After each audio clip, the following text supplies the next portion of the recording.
ہمارے دل کے گوشوں میں کچھ گوشے ایسے ہوتے ہیں جن کے اوپر ایک اور دروازہ ہوتا ہے نا، ایک اور پردہ ہوتا ہے، ایک اور لیئر ہوتی ہے، اور وہ ہمیں نظر ہی نہیں آتے. وہاں اتنے ڈاٹ گر چکے ہوتے ہیں، اتنی میل جم چکی ہوتی ہے کہ ہمیں یا کسی اور کو اسے صاف کرنے کا خیال بھی نہیں جاتا. اور ایسے سین آپ کئی جگہ دے سکتے، کسی پبلک جگہ پر آپ چلے جائیں. کئی لوگوں کے آپ نے دیکھا ہوگا کہ جیسے لائٹ آن کرنے کی جگہ ہوتی ہے نا، وہاں کیا نظر آتا ہے؟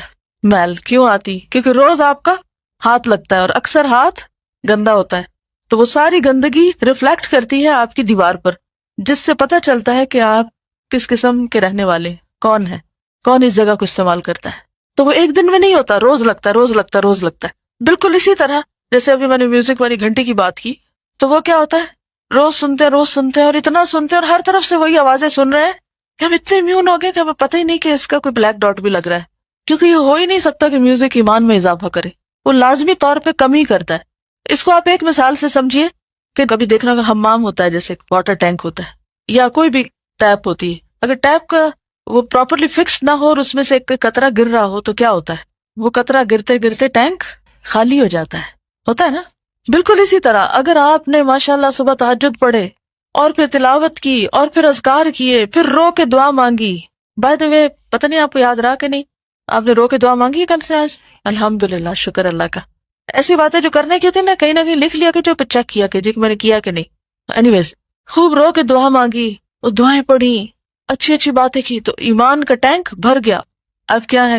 گھر سے نکلے، جو ہی گھر سے مڑے آگے سے میوزک بج رہا ہے کہ نہیں ہم تو نہیں سن رہے، ہم نے تھوڑی لگایا، یہ تو کسی نے لگایا ہوا ہے. اچھا اب اس کا اثر پڑتا ہے یا نہیں؟ وہ گرد آ جاتی ہے. تھوڑے آگے جاتے ہیں، وین میں بیٹھتے ہیں، ایک اور افسانہ ہے. آگے چلتے ہیں کہیں اور، کسی کا موبائل بج رہا ہے، اس میں چھن چھن ہو رہی، کہیں کچھ کرتے کرتے وہ ٹینک کی جو ٹیپ ہے لیک ہو رہی ہے. شام تک کیا ہوتا ہے؟ کافی ڈرین ہو چکے ہوتے ہیں. اور پھر اگر اگلے دن اٹھے ہی نہیں تہجد کے لیے تو خود سے خود کہیں سے آ کے وہ بھر جائے گا ایمان سے. ٹینک نہیں بھرے گا، خود سے بھرنا پڑے گا. اور اس طرح ہماری زندگیاں غفلت میں جو گزرتی جاتی ہیں، پھر کیا ہوتا ہے؟ میل کی تہیں جمتی جاتی اور جتنی تہیں زیادہ جم جاتی ہیں ان کے لیے پھر اتنی ہی صفائی کی زیادہ ضرورت ہوتی.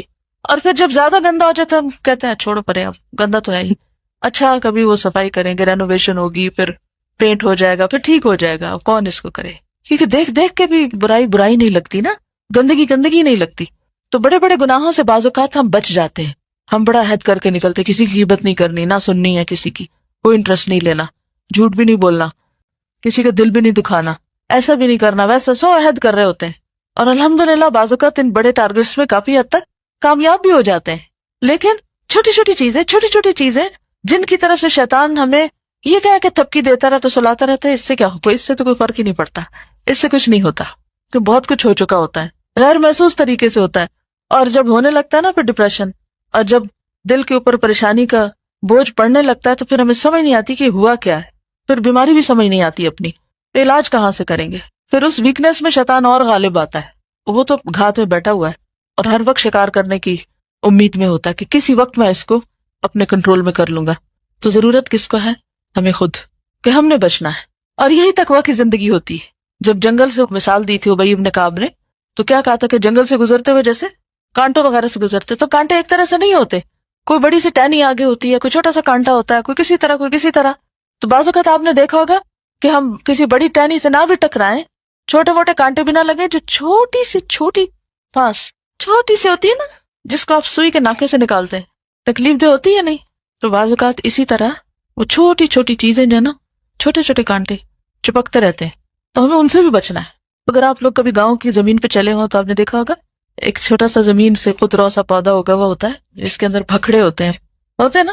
اچھا اس کے کچھ ٹکڑے ٹوٹ کے ادھر ادھر گرے ہوتے ہیں. اب آپ چلتے ہیں تو کوئی جراب میں اٹک جاتا ہے، کوئی کہیں اٹک جاتا ہے. آپ بچ رہے ہوتے ہیں بڑے بڑے اوپر سے شاخوں ٹہنیوں سے، اور پتہ نہیں چلتا نیچے سے کیا چپک گیا ہے. تو اس لیے بے حد ضروری ہے کہ ہم بڑے کانٹوں سے اور بڑی مصیبتوں اور بڑے گناہوں سے بھی بچیں، اور اس کے ساتھ ساتھ چھوٹوں سے بھی بچیں، کہ وہ بھی بڑے اذیت ناک ہے اور جمع ہو کر بڑی مشکل میں ڈال دیں گے. اب اپنے لیے دعا مانگے، کوئی بھی بیرونی شر اور اندرونی شر دونوں سے پناہ مانگے. اور جامع ترمذی اور صحیح حاکم میں حضرت سعد بن ابی وقاص سے مروی ہے کہ حضرت صلی اللہ علیہ وسلم نے ارشاد فرمایا، دعوت ذی النون اذا دعا وهو في بطن الحوت لا الہ الا انت سبحانک انی کنت من الظالمین. انہ لم يدع بها مسلم في شيء قط الا استجاب اللہ لہ. ترمذی ابواب الدعوات. حضرت ذوالنون یونس علیہ السلام نے مچھلی کے پیٹ میں جو دعا کی تھی وہ یہ ہے کہ لا الہ الا انت سبحانک انی کنت من الظالمین. سورۃ الانبیاء. جس مسلمان نے کسی بات کے لیے اس دعا کو پڑھا اللہ تعالیٰ نے اس کی دعا قبول فرمائی. اور یہ صحیح حدیث ہے. نہیں جب آپ پریشان ہوں، دکھی ہوں، کسی مصیبت میں ہوں تو پہلے چند بار اس دعا کو پڑھ لیں. 1.25 لاکھ دفعہ پڑھنا ضروری نہیں، یہ تو ہم نے خود اپنے اوپر بوجھ ڈالا ہے. دل سے پڑھیں گے، یکسوئی سے پڑھیں گے تو چند دفعہ پڑھنا بھی کافی. مثلا 3 دفعہ پڑھ لیں، 7 دفعہ پڑھ لیں جب تک آپ یکسو ہو جائیں، اور اس کے بعد جو آپ کے دل میں دعا ہے، دلی مراد ہے، وہ مانگیں. نہیں صحیح حاکم میں حضرت سعدی سے مروی ہے کہ رسول اللہ صلی اللہ علیہ وسلم نے فرمایا الا اخبرکم بشیء اذا انزل برجل منکم امر مہم فدعا به یفرج اللہ عنہ. دعاء ذی النون. المستدرک کتاب الدعا. کیا میں تم کو ایک ایسی چیز نہ بتلاؤں کہ تم میں سے کسی کو جب کوئی مشکل پیش آئے تو یہ دعا پڑھے، اللہ تعالیٰ اس کی مشکل کو آسان کر دے گا. اور وہ حضرت ذوالنون علیہ الصلاۃ والسلام کی دعا ہے، یعنی لا الہ الا انت سبحانک انی کنت من الظالمین، جس کو آپ آیت کریمہ بھی کہتے ہیں کہ جب کوئی مشکل پیش آئے تو اس دعا کو پڑھ کر اپنے لیے دعا مانگیں.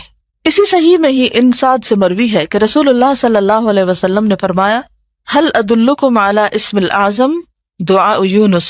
المستدرک کتاب الدعا. کیا میں تمہیں اسم اعظم نہ بتلاؤں؟ اسم اعظم حضرت یونس علیہ السلام کی دعا ہے. کسی نے کہا یا رسول اللہ هل کان لیونس خاصہ، یا رسول اللہ کیا یہ دعا حضرت یونس کے لیے خاص تھی علیہ السلام؟ حضرت صلی اللہ علیہ وسلم نے فرمایا الا تسمع قوله تعالی فاستجبنا ونجیناہ من الغم وکذلک ننجی المؤمنین فایما مسلم دعا به فی مرضه 40 مرۃ فمات فی مرضه ذلک اعطی اجر شہید وان بری مغفورا لہ. المستدرک. یہ حدیث صحیح نہیں ہے لیکن اس کا آدھا حصہ درست ہے. اور وہ آدھا حصہ کون سا ہے؟ فاستجبنا ونجیناہ من الغم وکذلک ننجی المؤمنین. یعنی جتنا حصہ پچھلی دعاؤں کے ساتھ موافقت کرتا ہے کہ اللہ سبحانہ وتعالیٰ نے ان کی دعا سنی اور اللہ اسی طرح باقی لوگوں کو بھی سنے گا، اتنی بات یہاں تک درست ہے. ٹھیک ہے، لیکن یہ جو بات ہے نا آگے کی 40 بار پڑھے مرض میں تو شہید مرے گا، یہ درست نہیں ہے، یہ موضوع ہے، روایت فیبریکیٹڈ ہے. اور صحیحین میں حضرت ابن عباس سے مروی ہے ان رسول اللہ صلی اللہ علیہ وسلم کان یقول عند الکرب لا الہ الا اللہ العظیم الحلیم لا الہ الا اللہ رب العرش العظیم لا الہ الا اللہ رب السماوات والارض رب العرش الکریم. صحیح بخاری کتاب الدعوات. رسول اللہ صلی اللہ علیہ وسلم بے چینی کے وقت یہ دعا پڑھا کرتے تھے. ترجمہ ہے کوئی لائق عبادت نہیں سوا اللہ بڑائی والے اور تحمل والے کے، کوئی لائق عبادت نہیں سوا اللہ کے جو صاحب عرش عظیم ہے، کوئی لائق عبادت نہیں سوا اللہ کے جو آسمانوں اور زمین اور عزت والے عرش کا مالک ہے، تو مدد تو وہی کرے گا. آپ کبھی بے چین ہوئے؟ ہم سب ہوتے ہیں، لیکن اس وقت ہم پھر کیا کرتے ہیں؟ کوئی بتائے گا کیا کرتے ہیں؟ کچھ بتائیے، شاباش آپ بتائیے. ہاں کسی کو فون کرتے ہیں کہ چلو چند باتیں کر کے دل بہل جائے گا. اور کیا کرتے ہیں؟ روتے رہتے ہیں اور بلیمنگ ایٹیچیوڈ، تو دوسروں کو برا بھلا کہنا شروع کر دیتے ہیں، بلا وجہ شور مچاتے رہتے، کرینکی ہو جاتے ہیں، اس کو برا بھلا کر، اس کے تھپڑ لگا، اس بچے کا کان کھینچ، اس کے ہاتھ میں روڑ. جی اریٹیٹڈ ہوتے ہیں. کوئی ذرا سی بات کہے تو ایسے شاؤٹ کرتے ہیں جواب میں کہ جیسے پتہ نہیں کیا سر پہ آسمان گرا ہوا ہے، اور دوسرے بیچارے کو پتہ ہی نہیں ہوتا کہ اس کو کیا مسئلہ ہے. کوئی کام ٹھیک سے نہیں کرتے. جی سمجھ نہیں آ رہی ہوتی کریں کیا، کس طرح نکلے اس مصیبت سے، اور ڈپریس ہو جاتے ہیں یا سلیپنگ پلز لے کے سو جاتے ہیں. بار بار یہ کہتے رہتے ہیں میں بہت پریشان ہوں، میں بہت پریشان ہوں. بعضوں کے کسی سے بات ہی نہیں کرتے، موڈ آف. اور کوئی بیچارہ ذرا سی بات پوچھ لے اس کی شامت. جی آپ کچھ لوگ میوزک سے دل بہلانے لگتے ہیں، کچھ لوگ ڈرنک کرنے لگتے ہیں، کچھ لوگ اور کوئی حرام کام کرنے لگتے ہیں جس سے نفس کو راحت اور لذت ہو. کیا یہ حل ہے؟ یہ حل نہیں ہے. بعض لوگ عبادت ہی کم کر دیتے ہیں، دعا مانگنا چھوڑ دیتے ہیں، یعنی ہر الٹا کام کرتے ہیں اور وہ نہیں کرتے جو کرنا چاہیے. مرد اکثر اسموکنگ شروع کر دیتے ہیں، بالکل چیزیں اٹھا اٹھا کے پھینکتے، دروازے بینگ کرتے ہیں، جوتے پٹکھاتے ہیں، اور بعض اوقات بال نوچنے لگتے ہیں اپنے ہی. اور جی بالکل اوٹ پٹانگ قسم کے، مجنونانہ قسم کے ریاکشنز ہوتے ہیں بعض اوقات ہمارے، جو بالکل سوٹ نہیں کرتے، جو بندہ مومن کو سوٹ نہیں کرتے. تو ہمیں کیا کرنا چاہیے؟ کیا کرنا چاہیے؟ دعا پڑھنی چاہیے. کون سی؟ لا الہ الا اللہ العظیم الحلیم لا الہ الا اللہ رب العرش العظیم، لا الہ الا اللہ رب السماوات والارض رب العرش الکریم. آپ بھولیے گا نہیں. جی بالکل. یعنی ہم یہ تو سمجھتے ہیں کہ جھوٹ بولنا، چوری کرنا گناہ ہے، لیکن یہ بھول جاتے ہیں کہ نا امیدی اور مایوسی جو ہے وہ بھی گناہ ہے. شابش. بالکل. عموماً کیا ہوتا ہے کہ جب بے چینی ہوتی ہے تو وہ ایک طرح کی دل کے اندر تنگی سی ہوتی ہے، اور اس دعا میں آپ دیکھیے کہ اللہ سبحانہ تعالیٰ کی صفات بیان ہو رہی ہیں، اللہ کی عظمت، اللہ کا حلم. حلم کیا ہوتا ہے؟ بردباری، برداشت.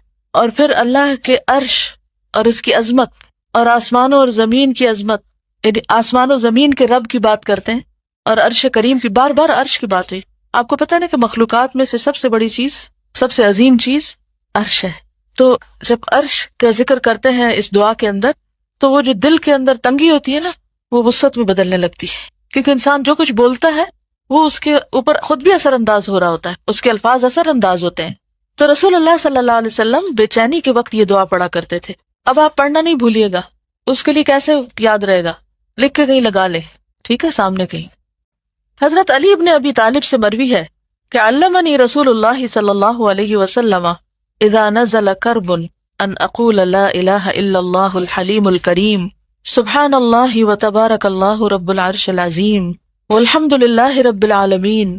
مسند احمد. حضرت علی کہتے ہیں کہ رسول اللہ صلی اللہ علیہ وسلم نے مصیبت کے وقت مجھے یہ دعا پڑھنے کی تعلیم فرمائی، تو انشاءاللہ اسے کثرت سے پڑھیں گے، دہرائیں گے تو بے چینی دور ہو جائے گی. اور اگر کسی اور کو بے چین پائیں تو اس کو بھی پڑھنے کے لیے کہیں، اور اگر وہ نہ پڑھ پائے تو اس کے پاس آہستہ آہستہ خود پڑھے.